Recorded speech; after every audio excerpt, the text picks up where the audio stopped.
মালদা দক্ষিণ থেকে তৃণমূলের হয়ে লড়াই করবেন শাহনওয়াজ আলী রেহান।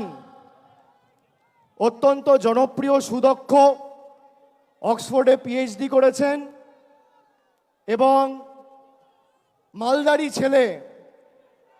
বাংলার হয়ে প্রতিদ্বন্দ্বিতা করবেন মালদা দক্ষিণ থেকে শাহনওয়াজ আলী রেহান। এরপর জঙ্গিপুর থেকে লড়াই করবেন খলিলুর রহমান। এরপর বহরমপুর থেকে তৃণমূল কংগ্রেসের প্রার্থী, বাংলার প্রার্থী, ভারতবর্ষের অন্যতম ক্রিকেটের তারকা, কেকেআর টিমেও দীর্ঘদিন খেলেছেন, আমাদের সকলের অত্যন্ত প্রিয় এবং জনপ্রিয় ক্রিকেটার ইউসুফ পাঠান। বহরমপুর থেকে লড়াই করবেন ইউসুফ পাঠান। মুর্শিদাবাদ থেকে লড়াই করবেন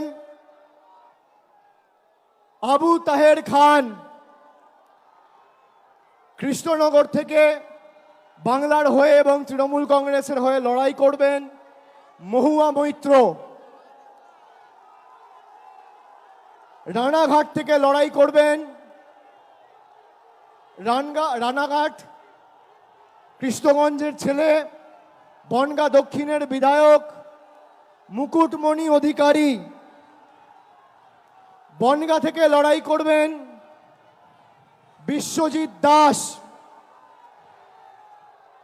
ব্যারাকপুর থেকে লড়াই করবেন পার্থ ভৌমিক। দমদম থেকে লড়াই করবেন দীর্ঘদিনের জনপ্রতিনিধি, মানুষের সর্বক্ষণের সাথী প্রফেসর সৌগত রায়।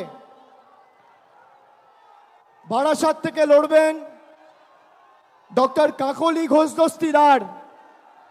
বারাসাত থেকে লড়াই করবেন ডক্টর কাকলি ঘোষ দস্তিদার।